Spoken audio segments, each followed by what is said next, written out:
오늘 하나님이 주신 말씀은 로마서 11장 1절에서 12절입니다. 신약성경 254쪽입니다. 제가 봉독할 때 하나님의 음성을 듣는 시간 되시기 바랍니다.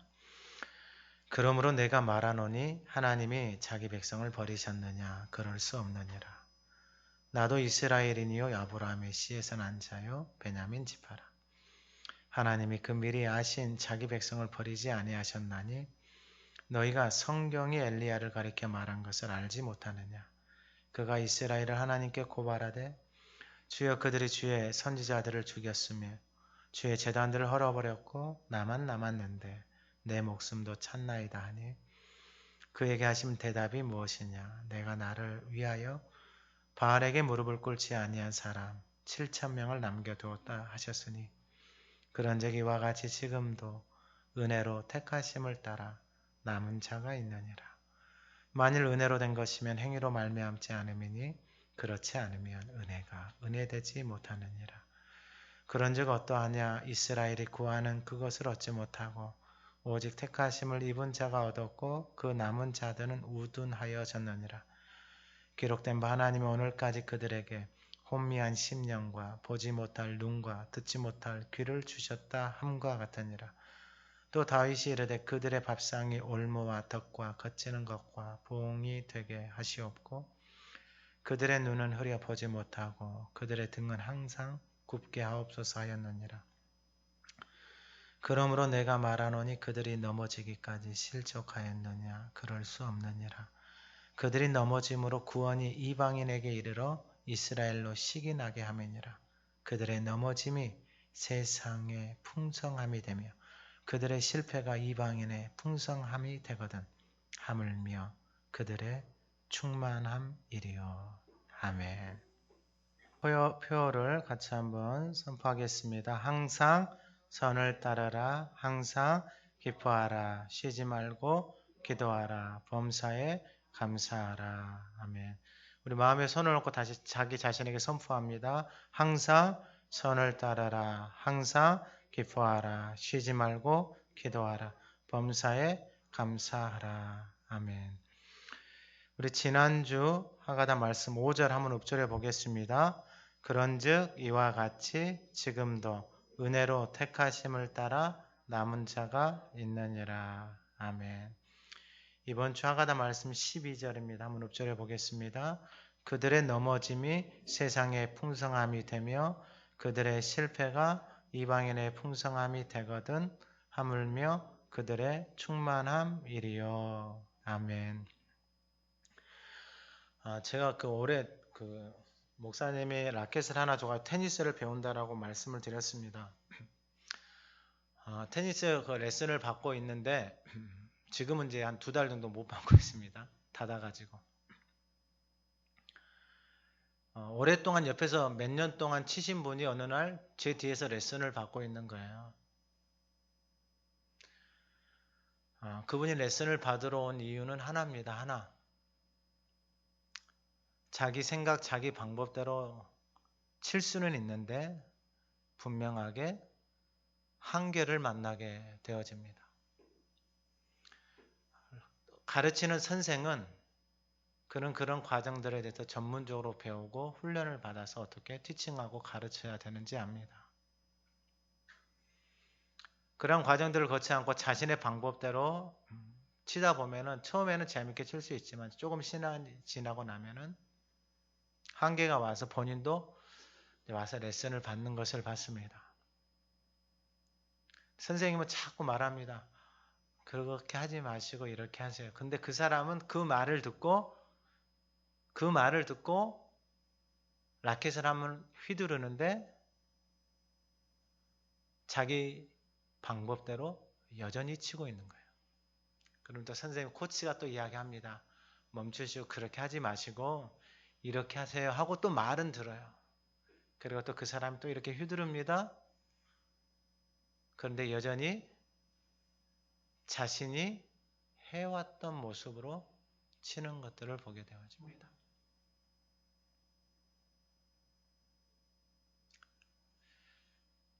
그분이 몇 년 동안 그렇게 운동을 하면서 그렇게 쳤지만은 전문가를 통해서 코치를 통해서 배우지 않는 그 연습에는 한계가 있다는 것을 본인이 인지를 하고 연습 레슨을 받습니다.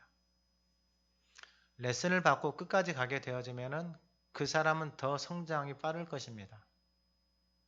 그날 레슨을 받다 보면은 어떤 문제가 생기냐면은 자기 자신에게 지금까지 잘 쳐왔는데 뭘 받아 하면서 몇 달 다니다가 포기하는 사람들이 의외로 더 많다라는 것입니다. 근데 문제는 뭐냐면은 그렇게 하고 가면은 이 사람이 들은 것도 많고 본 것도 많기 때문에 테니스를 이제 시작하는 사람들에게 뭔가를 이야기를 해줍니다. 근데 막상 그 사람이 자기한테 이야기해준 사람을 보게 되어지니까 그 사람은 너무 아닌 거예요. 그러면 이제 누구도 가르칠 수도 없고 누구에게도 말을 할 수도 없고 그러한 상황 가운데 놓이게 되어집니다. 그럼 왜 그 사람이 그렇게까지 오랜 시간 동안 했는데 배우러 왔을까? 이유는 하나입니다. 이제 시작한 사람들이 보니까 폼도 예쁘고 잘 치고 있는 거예요. 근데 신앙생활도 똑같습니다. 신앙생활도. 교회를 오래 다닌 것이 중요한 게 아니라 교회를 다닌 그 사람들 안에서 하나님의 말씀을 통하여서 그 삶이 점점 하나님의 말씀과 가까워진 모습을 보기를 원한다라는 거예요. 근데 누구의 말도 듣지 않고 살아간다라는 것은 신앙생활을 한다라는 것은 여러분 스스로에게 한 번만 질문을 던져도 그것은 참으로 잘못된 선택이다라는 것입니다. 자기 생각대로 자기 방법대로 신앙생활을 하면 할수록 괴로워질 수밖에 없는 구조를 가지고 있다라는 것입니다. 그런데 이제 신앙생활 한 사람이 은혜를 받고 살아가는 거예요.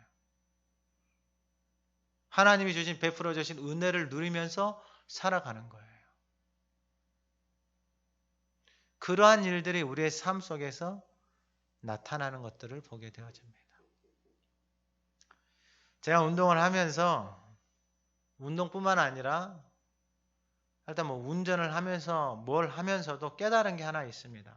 그건 뭐냐면은 사람은 힘이 들어가면 들어갈수록 자신의 인생을 황폐하게 만든다라는 거예요. 제가 운동을 하면서 그걸 절실하게 느꼈습니다.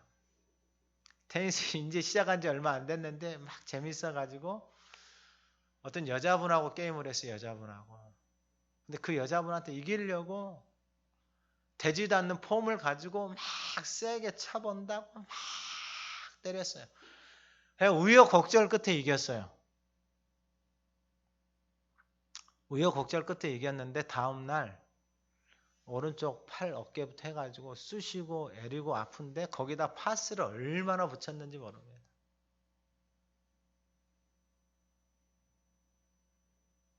아, 이렇게 어리석구나.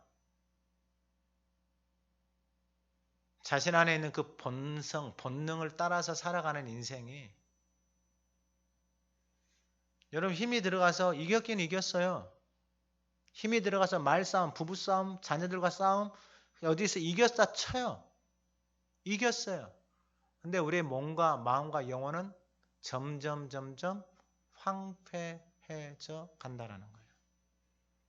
목소리에 힘이 들어가도 마찬가지고 몸에 힘이 들어가도 마찬가지고 생각에 삶에 힘이 들어가면 들어갈수록 황폐하게 될 수밖에 없는 구조를 가지고 있어요.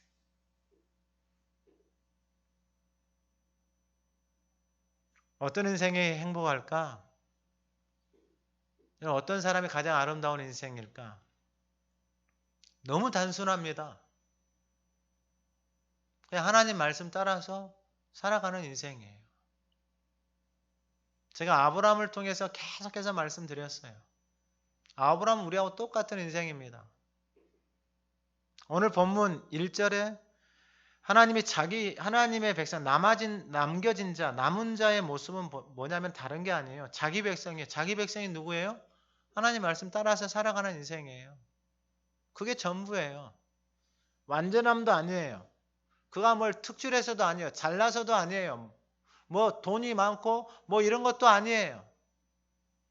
아브라함의 집안 자체는 우상 집안이에요. 그리고 자기 인생에 누구까지 건드렸어요? 조카 롯까지 보살피면서 살아가야 되는 인생이에요. 오늘날로 말하면 참으로 불쌍한 인생이죠.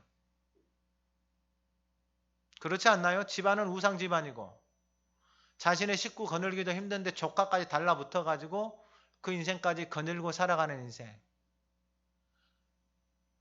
안정된 집이 있는 것도 아니고 떠나가라고 하니까 말씀을 따라서 떠나가고 약속을 받고 따라가요.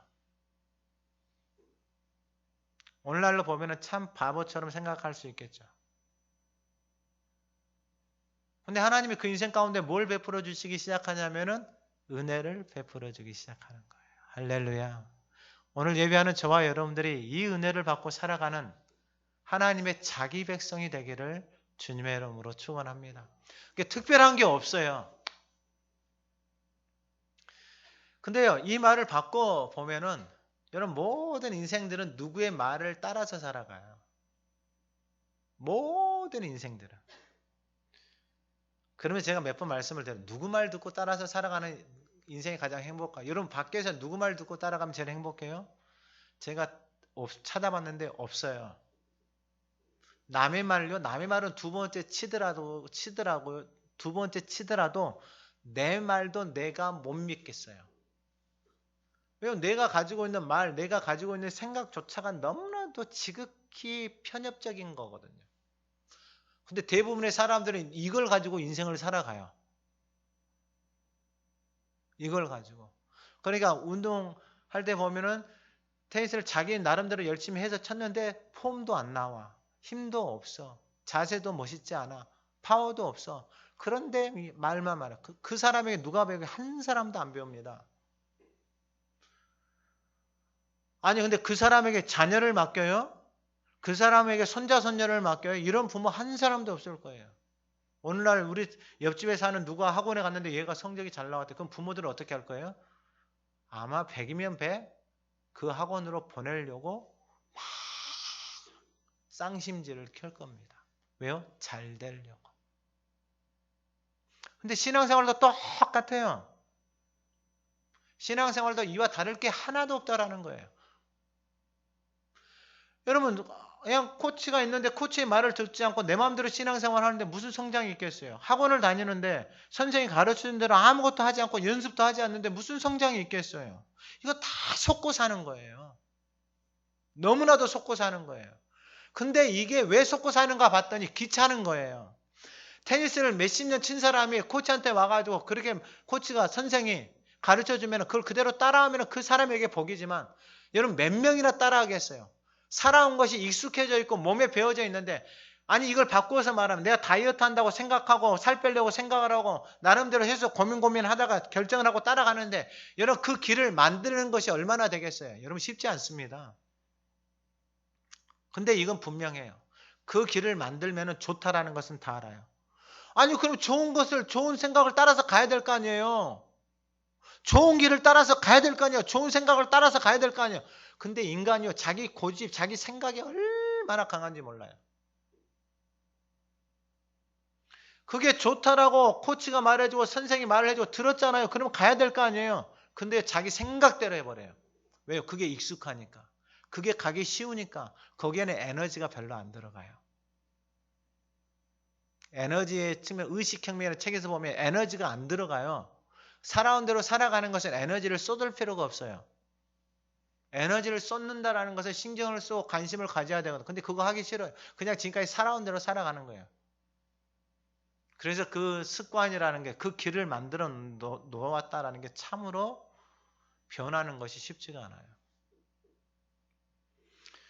그러면 오늘 본문을 통해서도 신앙생활의 모습도 똑같아요. 오늘 본문에 남은 자는 하나님의 자기 백성으로 부르신 사람들, 그 사람들은 누구냐? 1절 후반전에 아브라함의 씨에서 난 자, 아브라함의 씨에서 난 자, 아브라함의 씨에서 난 자라는 것만 기억하시면 돼요. 그게 뭐예요?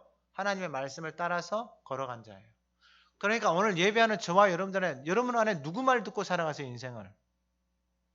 인생을 누구 말 때문에 여러분들의 인생을 사는지. 어떤 사람은 정말 미련한 인생이 있어요. 뭐냐면은 가까운 사람이 자기한테 그 말했다고 그 말을 진리처럼 믿고 그 말을 따라서 자신의 인생을 선택하면서 살아가요. 여러분 한 번만 바꿔서 생각해 보세요. 그 사람이 한 말이 그게 진리냐고요. 그게 믿을 만한 가치가 있는 말인가요? 아니에요. 근데 사람들은 있잖아요. 못생겼다 그러면은요. 못생겼다 그러면은 그 말이 진리처럼 믿어져요. 그리고 어떤 사람은 자기 부모가 또 자식한테 도 그런 말까지 해. 같이 사는 사람한테 이 왼수야 그래. 아니 자기가 그렇게 생각을 하고 있어. 그래서 누구하고 사는 거야? 왼수하고 사는 거야. 왼수하고. 여러분 왼수하고 살면 맨날 무슨 일만 있겠어요. 자기가 그런 생각을 가지고 있어요. 자기가. 근데 그걸 진리처럼 믿고 날마다 심심하면 입버릇처럼 이야기를 해요. 자기 입에서. 여러분 그게 진리인가요? 그게 사실인가요? 아니에요. 아니에요. 여러분 우리나라에서 미인은 누구예요? 성형외과 가면은 사람들이 누구 연예인 사진 갖다 놓고 다 이렇게 해주세요. 근데 여러분 조금만 밖에 나가보잖아요. 미의 기준이요. 다 달라요. 미의 기준이 다 다르다. 어떤 나라는 발이 요만한 사람이 제일 미인이야. 어떤 데는요. 입에다가 입술 여기 밑에다가요. 링을 요따마한 걸 넣어가지고요. 이 입술에다가 이걸 해갖고 달고 다니는 게 이걸 크게 만드는 게 미인이에요.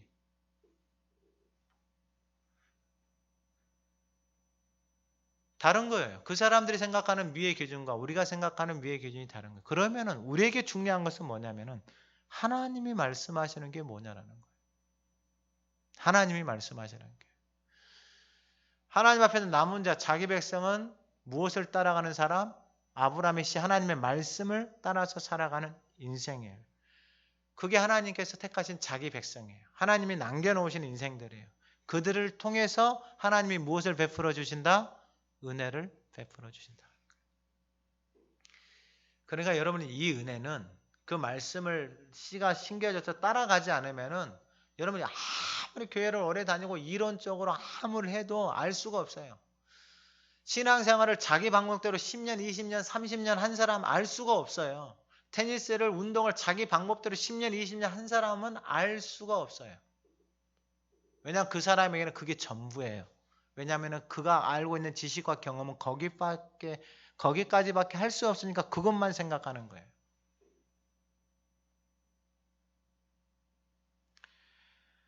그 생명의 씨가 하나님의 말씀을 따라서 뿌려진 사람들에게 나타나는 반응이 있어요. 그게 뭐냐면은 자기 자신을 본다라는 거예요. 자기 자신을 이제 어떻게 보냐면은요. 하나님의 말씀을 통해서 보기 시작해요. 말이 들려오기 시작하는 거예요. 자기 주변에 있는 사람들이 하는 말들이 들려오기 시작해요.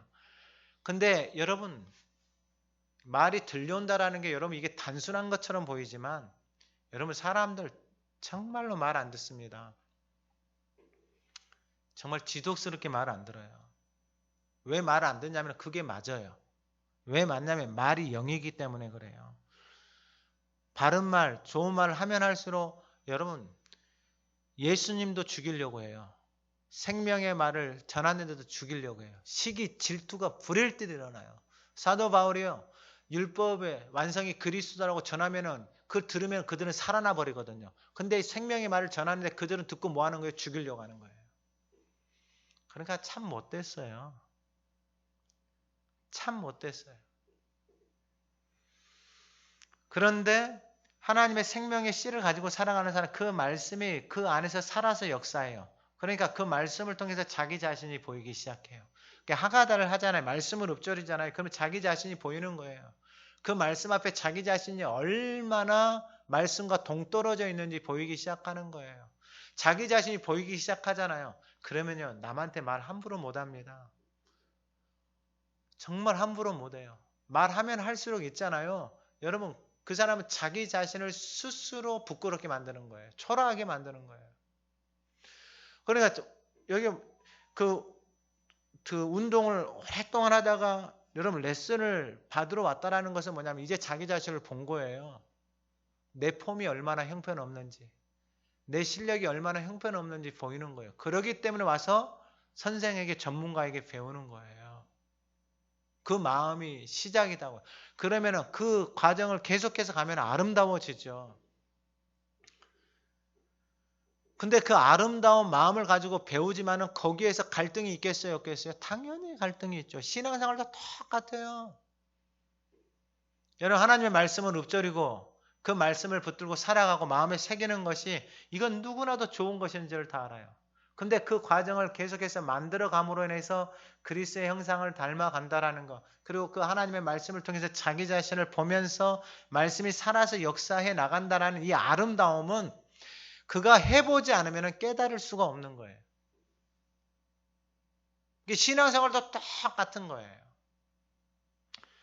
그러니까 하나님의 말씀이 자기 안에 있는 사람은 그 말씀을 통해서 자기 자신을 보는 거예요. 그래서 사도 바울의 죄인 중에 내가 괴수다라고 고백해요. 여러분, 세상적인 스펙으로 보면은 여러분 화려한 스펙을 가지고 있어요. 근데 여러분, 인생이 그 스펙 갖고 살아가는 게 아니에요. 스펙을 가지고 살아가면 살아갈수록 공고하게 될 수밖에 없는 게 인생이에요. 왜냐하면 하나님이 그렇게 만들어 놨어요. 하나님이 그렇게 만들어 놨다고요.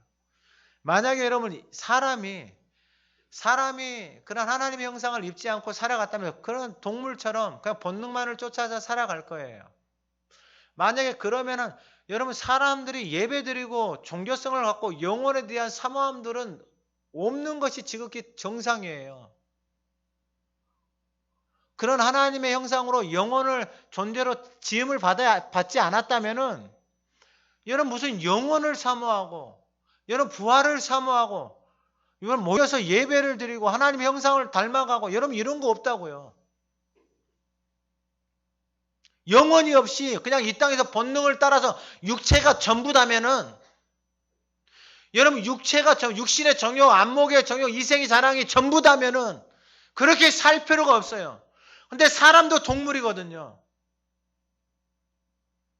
근데 우리 주변에 동물들 많아요. 근데 오직 사람만 모여서 예배를 드리고 그 영혼에 대한 오래 살고 싶은 갈망이 그 안에서 그 갈망이 자기 자신도 모르게 그 안에 있는 것을 누구나 다 아는 거예요. 누구나 다. 그래서 이 땅에 여러분 미정도 종족 문명과 단절되어 있는 그 땅에도 여러분 그 땅에서도 다 종교성을 다 가지고 있는 거예요. 오직 사람에게만. 근데 어떤 사람은 무서운 말들을 해요. 야, 먹고 살기 위해서 일한다고. 그러니까 동물의 삶을 살아가는 수준을 여러분 이것은 그렇게 생각하지 않아도 그냥 그렇게 다 살아가는 거예요. 근데 막 그렇게 떠벌리고 다녀요. 먹고 죽는 귀신은 때깔도 좋다. 여러분 이게 얼마나 잘못된 말인지를 몰라요. 왜냐하면 생각을 안 해보니까. 사람은 그런 존재였다면은 그냥 그렇게 살아가는 거죠. 그래서 세상에서 잘 먹고 잘 살고 놀고 하는 육신의 이것을 쫓아서 살아가는 인생이 가장 복된 인생이죠. 근데 하나님은 그렇게 말씀하지 않아요.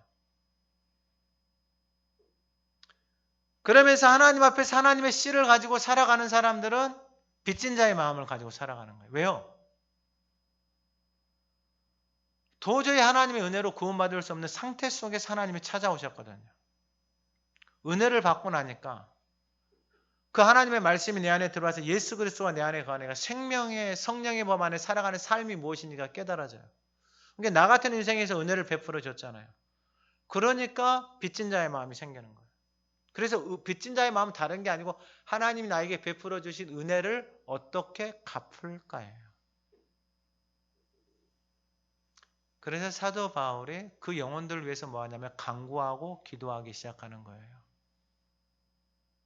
자신의 주변에 있는 사람들. 옛날에는 사도 바울의 주특기가 뭐였냐면은 비방하고 박해하고 폭행하는 게 주 전문이었어요. 뭐 가지고요? 율법 가지고.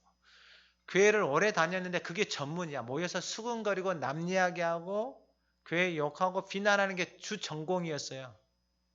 교회를 오래 다녀가지고. 근데 그가 이제는 어떤 마음을 가지고 살아가냐면은 그 영혼들을 향해서 간구하기 시작하는 거예요. 그 인생이 얼마나 헛되고 헛된지를 깨달은 거예요.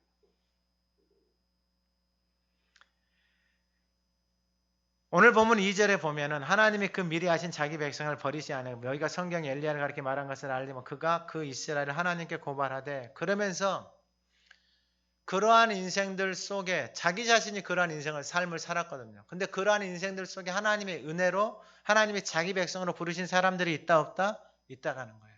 하나님의 미리 아신 자들이 있다 없다? 있다라는 거예요. 그 예를 누구를 통해서 말씀하고 있냐면 엘리야를 통해서 말씀하고 있는 거예요. 그래 엘리야 시대에 아합 왕이 바알을 섬기는 이세벨 여인을 아내로 맞아. 이게 시작부터가 고통이에요, 고통. 그러니까 육신을 따라서 육신의 정욕, 안목의 정욕, 이생을 따라서 그 여인을 택한 거예요.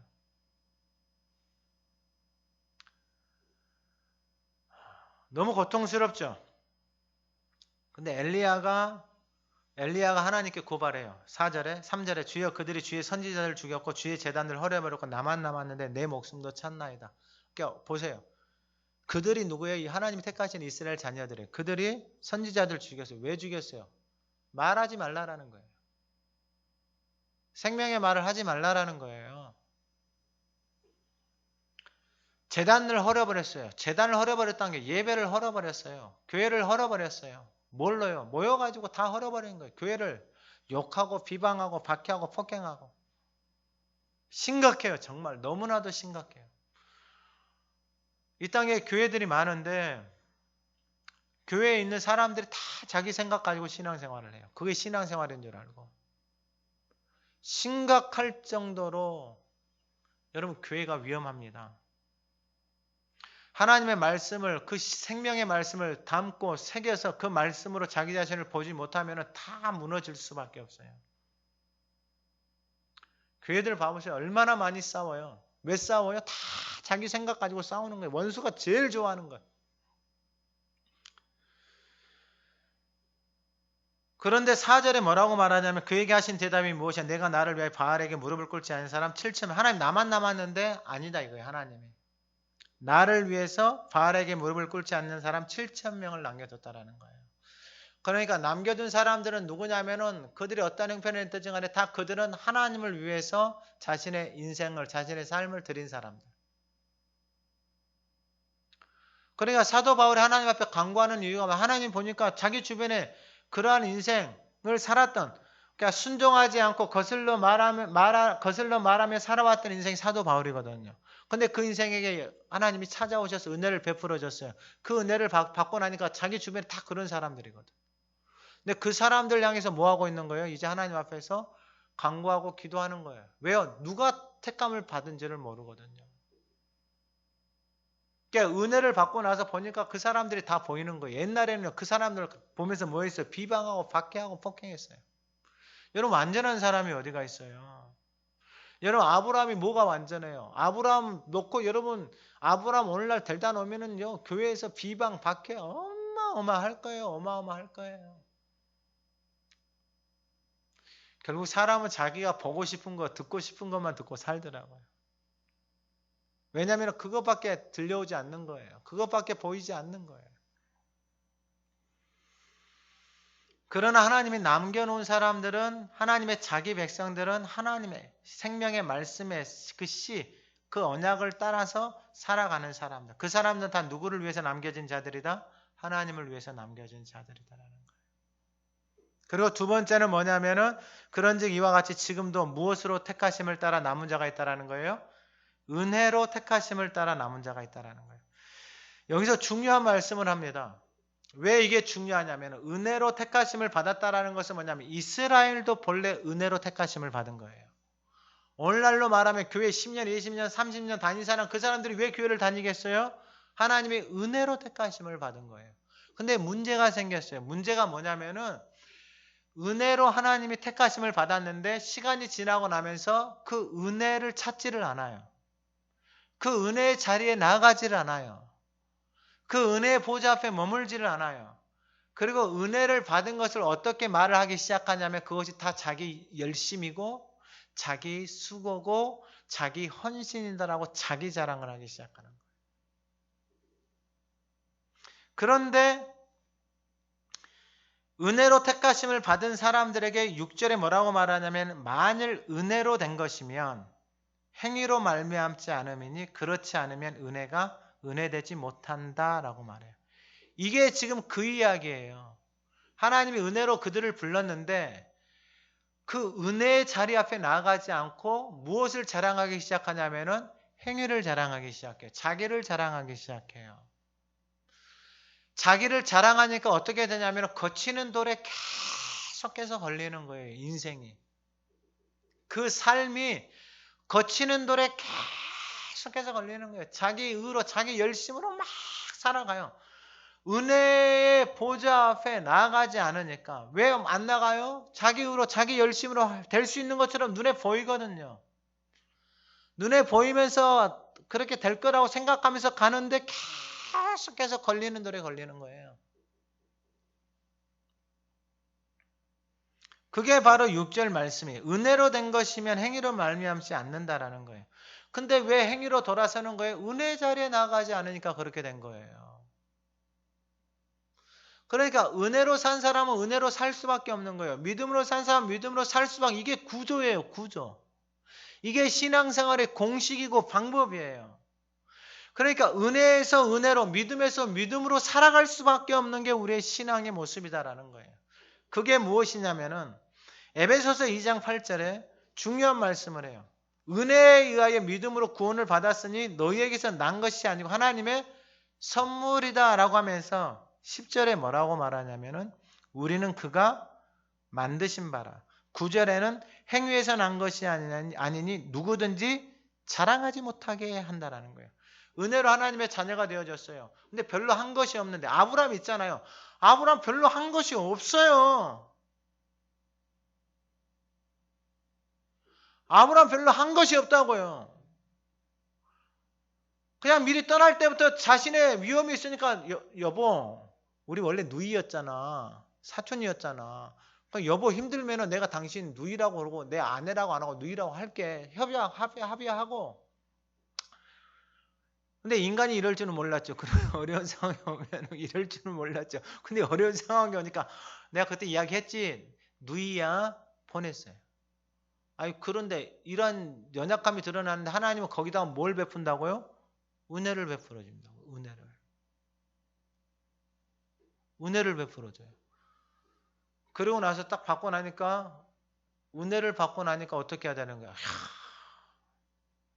자기 자랑을 하기 시작할 수도 있죠. 근데 그게 아니다라는 거예요. 누구든지 자랑하지 못하게 행위에서 난 거예요. 행위에서 난 것이 하나도 없거든요. 행위를 보니까 너무 부족하고 연약하거든요. 나는 이렇게 부족하고 연약한데 하나님이 은혜를 베풀어 줬어요. 그러면 어디로 가야 되는 거예요? 자랑하러 가야 되는 거예요? 은혜 자리로 나가야 되는 거예요? 은혜로 살아가는 사람은 당연히 은혜의 자리로 가는 거죠. 근데 이 어리석은 인생이 실수했는데 하나님이 은혜를 베풀어줘. 그러니까 가가지고 야 이렇게 해가지고 이렇게 했는데 하나님 나에게 이렇게 은혜를 베풀어줘. 축복을 줬으면 막 지가 한 것처럼 뭐하고 떠벌리고 다니는 거예요. 그러면서 10절에 에베소서 2장 10절에 여러분 정체성에 대해서 분명하게 말씀한 우리는 그가 만드신 바라. 여러분 우리는 그가 만드셨다라는 거예요. 뭘로 만들었어요? 하나님의 생기, 하나님의 말씀으로 우리를 만드셨다라는 거예요. 그러면서 그리스도 예수 안에서 선한 일을 위하여 지으심을 받은 자. 여러분 단언컨대 이 하나님의 말씀이 진리잖아요. 이 땅에서 여러분 선한 일을 위해서 지으심을 받은 존재에서 벗어난 인생들은 다 불행한 거예요. 선한 일이라는 게 뭐예요? 다른 거 아니에요. 하나님의 말씀이 선이다 이 말이에요. 그 말씀을 따라서 살아가는 인생이 가장 복된 인생이에요. 그러면 여러분 이게 특별한 인생, 그게 아니다니까요. 아브라함을 제가 말씀을 드리잖아요. 연약하잖아요. 근데 뭘 따라갔다고요? 하나님의 말씀을 따라갔다. 말씀을 따라가니까 하나님이 그 인생 가운데 뭘 베풀어 주셨다고요? 은혜를 베풀어 주셨다고. 뭐가 특별해요 아브라함에게? 특별한 게 없는데 하나님이 계속해서 그 인생 가운데 뭘 베풀어 주신 거예요? 은혜를 베풀어 주신 거예요. 왜 은혜를 베풀어 주신 거예요? 선한 일을 위해서 지으심을 받은 존재다는. 그러니까 선한 일을 위해서 살아가는 거예요. 그러니까 아브라함이 행위로 뭘 특별하게 한 것이 아니라니까요. 아브라함이 행위로 뭘 특별하게 한 것이 아니라 하나님의 말씀을 따라서 가니까 하나님의 은혜가 그 인생 가운데 뭐 하는 거예요? 부어지는 거예요. 그러니까 이건 아무리 세상의 지식과 경험과 이성과 논리를 가지고 설명을 하려고 해도 설명이 돼야 안 돼요? 안 되는 거예요. 근데 대부분의 사람들은 이렇게 살아가요. 교회를 다녀도 이렇게 교회를 다녀요. 이 사람들은 다 걸리는 들에 다 걸려요. 근데 참으로 놀라운 게 뭐냐면은 하나님이 그들과 같은 인생들을 버리셨느냐? 그렇지 않다라는 거예요. 그들 중에서 하나님이 택하신 하나님의 자기 백성들이 있다라는 거예요. 근데 누군지는 몰라요. 오직 하나님만 아시는 거예요. 은혜로 택감을 받은 인생들은 오직 이제는 그 하나님을 위해서 기도하는 거예요. 하나님의 택하신 백성이 누구인지 모릅니다. 그러나 하나님 그들이 주께로 돌아오기를 원합니다. 은혜로 살아가는 사람들에게서 나타나는 거예요. 그러면서 6절에 행위로 된 것이면 행위로 말미암지 그렇지 않은 은혜가 은혜되지 않는다 하면서 7절에 그런즉 여기서 행위로 살아가는 사람과 은혜로 살아가는 사람의 차이를 말해요. 어떠하냐? 이스라엘이 구하는 그것을 얻지 못하고. 이스라엘이 누구예요? 은혜로 시작했다가 행위로 가는 인생들이에요. 그러니까 그들이 구하는 것을 얻지 못하는 거예요. 여러분 이게 얼마나 힘들어요. 하나님의 자녀인데 구하는 것을 얻지를 못해요. 구하는 것을. 아니 그런데 오직 택하심을 입은 자가 얻는 자가 있는 거예요. 하나님의 자녀인데 오늘날로 말하면 교회 10년, 20년, 30년 전에서 직분을 받았는데 그 사람들이 하나님 앞에 구하는데 하나도 못 얻는 거예요. 근데 옆에 봤더니 얻는 사람이 있네요. 얻는 사람이.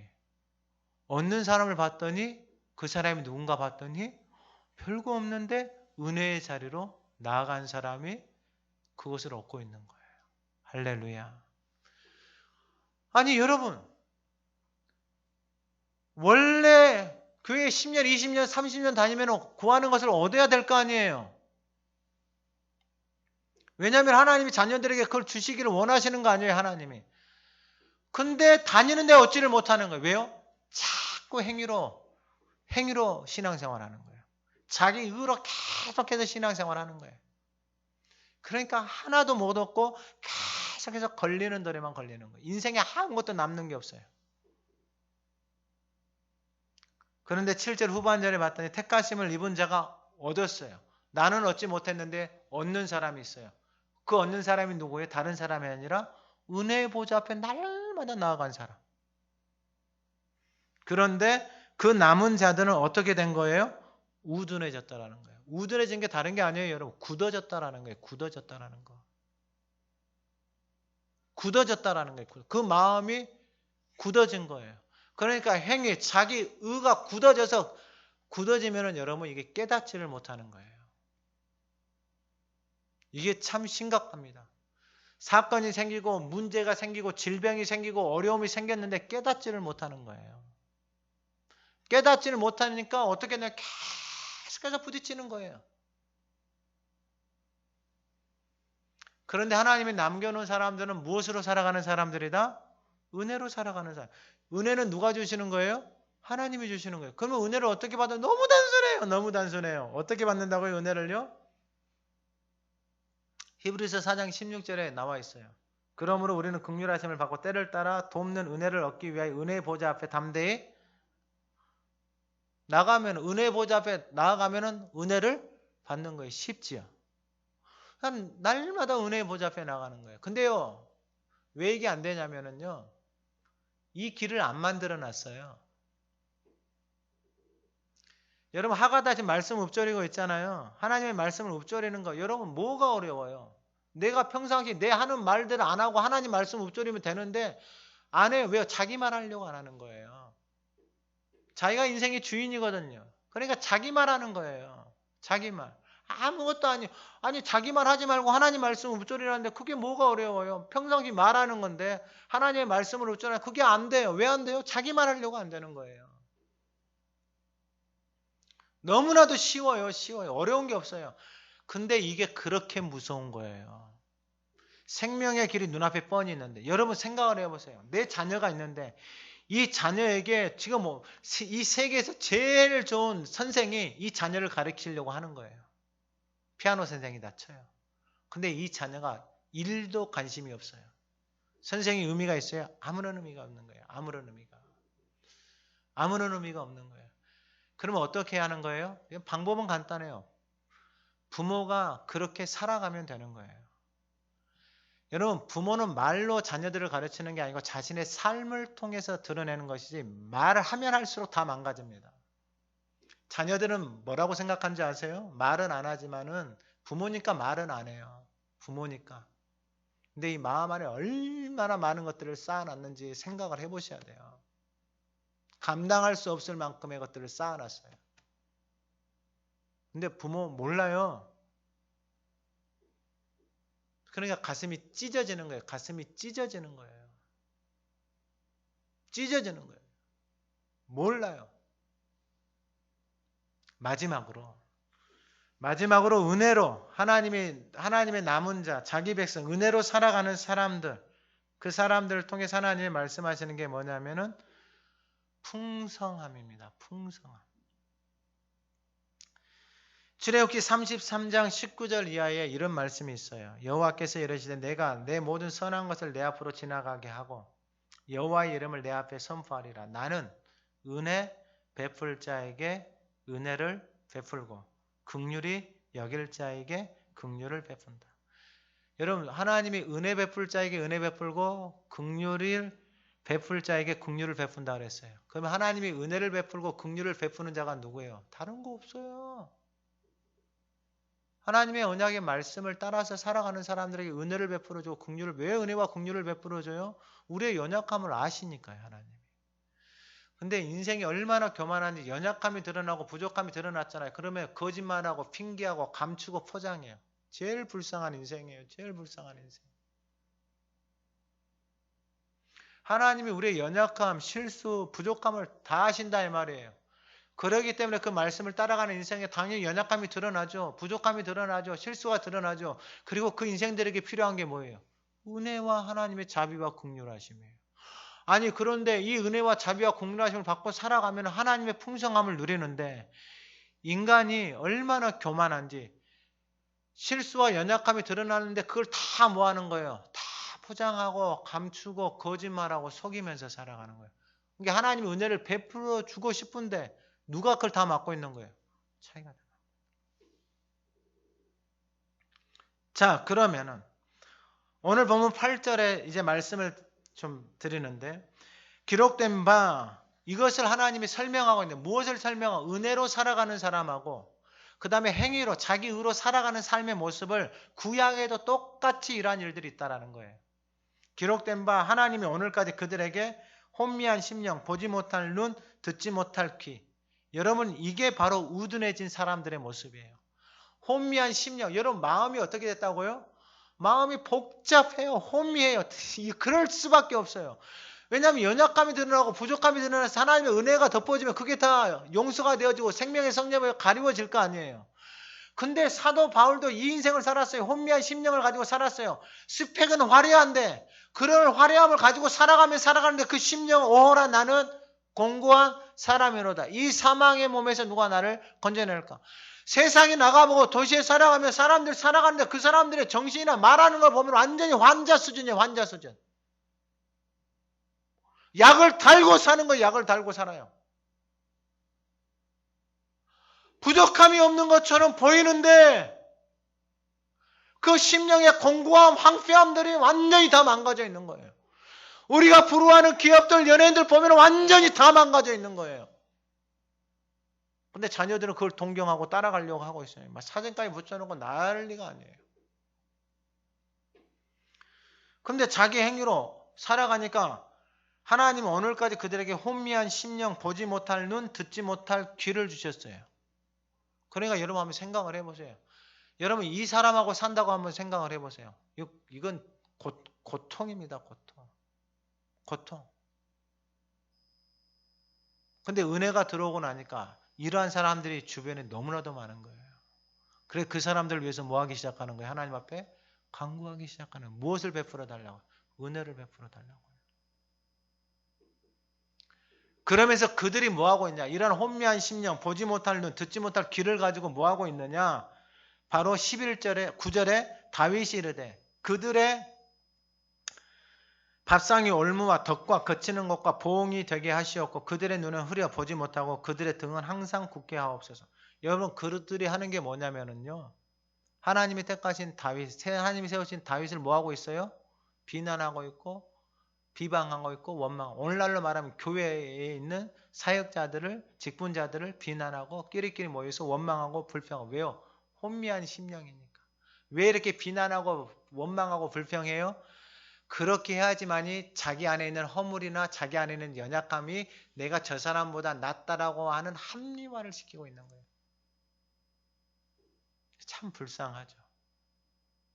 근데 다윗은 그 영혼들을 향해서 상대하지 않아요. 그리고 그 상한 마음, 여러분 그 말이 들어올 때 얼마나 마음이 아프겠어요, 여러분. 그 마음을 그 사람들 앞에 쏟아내지 않아요. 다시 한번 말씀을 드리는데 우리가 당연히 마음이 상하고 힘들 일들이 당연히 있습니다. 그런데 여러분 제일 어리석은 인생이 자기보다 약한 사람에게 그걸 쏟아내는 인생. 정말로 바보 중에서도 바보예요. 당연히 힘들고 당연히 스트레스 받고 어려운 일들이 있죠.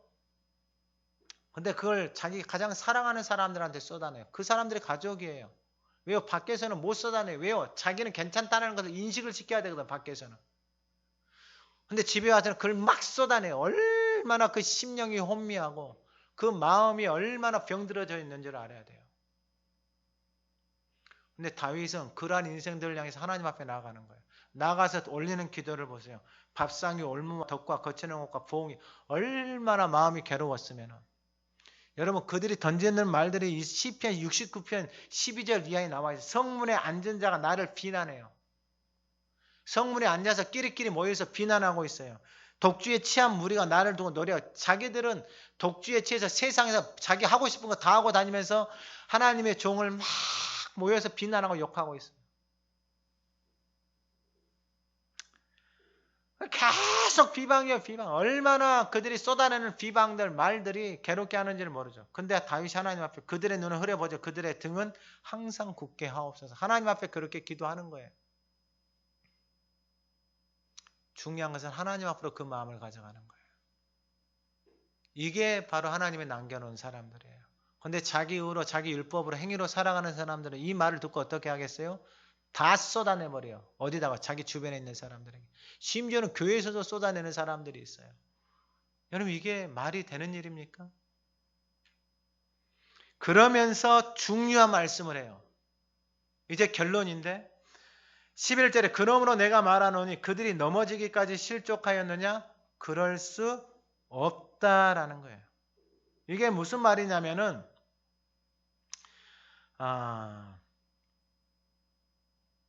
공동 번역에 뭐 그러면 이스라엘이 걸려 넘어져서 완전히 패망하고 말았다고 할 수 있겠습니까? 절대로 그렇지 않다라는 거예요. 그러니까 함정에 빠지면 안 돼요. 올무에 빠지면 안 돼요. 그 함정과 올무가 뭐냐면은 여러분 행위와 은혜는 정말로 양면에 동전의 양면과 같은 거예요. 여러분 다윗이 만약에 그렇게 비방하고 이런 사람들이 당연히 있죠. 근데 그 사람들 향해서 다윗이 그 사람들 향해서 비방하고 그 사람들을 욕하면 여러분 그게 다시 어디로 가는 거예요? 그게 행위로 가는 거예요. 행위로. 근데 그 마음을 가지고 어디로 가는 거예요? 은혜의 보좌 앞으로 가는 거예요. 은혜의 보좌 앞으로. 은혜의 보좌 앞에 나가지 않으면 어떻게 되냐면 여러분 그 사람들이 하는 말들이 내 안에 있잖아요. 여러분 그 말들이 내 안에 머물러 있으면 여러분 그 사람들이 어떻게 보이겠어요? 그가 올렸던 기도에 보면 나와 있잖아요. 밥상에 올무 더 거치는 거, 눈에는 흐려지고 허리는 굽어지고 여러분 아내는 창녀가 되어지고 자식들은 팔리고 거지가 되어지고 시편에 보면 그런 기도들이 나온다고요. 얼마나 마음이 상했으면은. 근데 그걸 어디로 가져가는 거예요? 은혜의 보좌 앞으로 가져가는 거예요. 거기서 그 마음을 그들의 한 말들을 다 쏟아내는 거예요. 내 안에 담아놔요? 안 담아놔요? 안 담아놔요. 내 안에서 그걸 비워내니까 그 인생들이 보이는 게 얼마나 불쌍한 인생들인지가 보이기 시작하는 거예요. 그러니까 뭐 하는 거예요? 하나님 앞에 기도하는. 그게 바로 11절이에요. 그러므로 내가 말하는 그들이 넘어지니까 싫어. 아니요. 그들이 완전히 패망하였냐고. 아니다라는 거야. 아니다라는 거야. 이게 하나님의 사랑이고 하나님의 은혜다. 하나님! 그럼 어떻게 삽니까? 하나님! 저 인생들하고 어떻게 삽니까? 그건 우리의 역할이 아니다라는 거예요. 그러면서 하나님이 택하신 방법이 뭐였느냐? 그게 바로 11절 마지막에 그들이 넘어짐으로 구원이 어디로 간 거예요? 이방인에게 이르러 이스라엘로 시기나게 하느니라.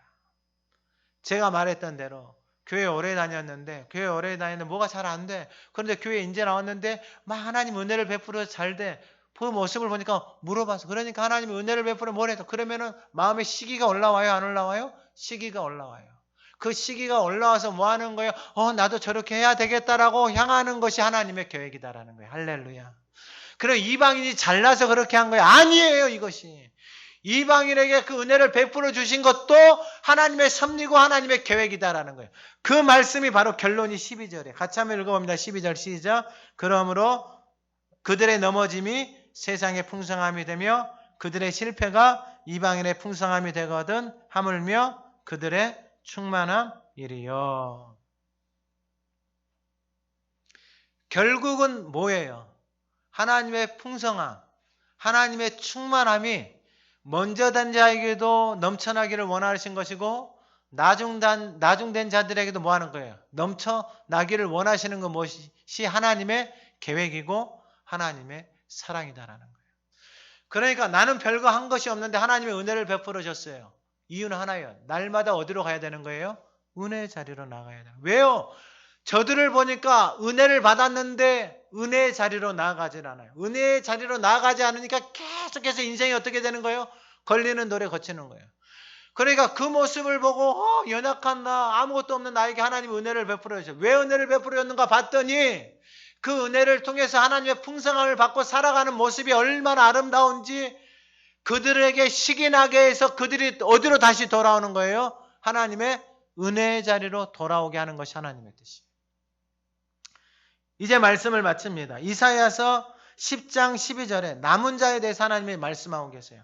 그날에 이스라엘의 남은 자가 야곱 족속의 피난한 자들이 다시는 자기를 친자를 의지하지 아니하고 자기를 친자를 의지했다는 행위 보이는 것을 의지하지 않고 남은 자들은 이스라엘의 거룩하신 여호와를 진실하게 의지하느니 남은 자들은 여호와를 진실하게 의지하고 21절에 남은 자 야곱의 남은 자가 능하신 하나님께로 돌아오는 자다라는 거예요.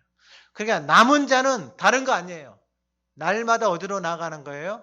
하나님의 은혜의 자리로 나아가서 그 은혜로 자리로 나아가는 그 인생들에게 하나님 무엇을 베풀어 주시는 거예요? 하나님의 풍성함, 하나님의 충만함을 나오는 인생은 누구라도 상관없어요. 누구라도 상관없어요. 하나님 더 이상 행위나 열심이나 이거 자랑하지 않고 은혜의 자리로 나아가서 은혜가 부어지면 부어질수록 그 은혜 안에서 살아가겠습니다 라고 고백하는 사람들이 오늘 이 시대에 지금도 은혜로 택하심을 받은 하나님의 남은 자라는 것입니다. 오늘 예배하는 저와 여러분들이 그 남은 자로 그 은혜의 풍성함을 받고 그 모습의 아름다움이 여러분들이 가는 곳마다 흘러가기를 간절히 소망합니다. 하나님 아버지 감사합니다. 나의 나 된 것, 우리의 우리 됨이 오직 하나님의 은혜임을 고백합니다. 하나님 이 땅에 주어진 삶 속에 은혜가 은혜 되게 하옵소서. 하나님이 남겨놓은 자, 하나님의 자기 백성, 하나님의 약속의 말씀, 언약을 따라가는 백성이 되게 하옵소서. 그들의 인생 가운데 베풀어지는 그 하나님의 은혜와 긍휼의 풍성함, 그 충만함의 아름다움이 오늘 함께 예배하는 모든 성도들의 삶에 가정 안에 넘쳐나게 하옵소서. 이 제단 안에 충만하게 하옵소서. 은혜로 살아가는 인생의 아름다움이 하나님 오늘 예배하는 우리를 통하여서 이 땅 가운데서 드러나게 하시고 나타나게 하옵소서. 예수 그리스도의 이름으로 기도드립니다. 아멘.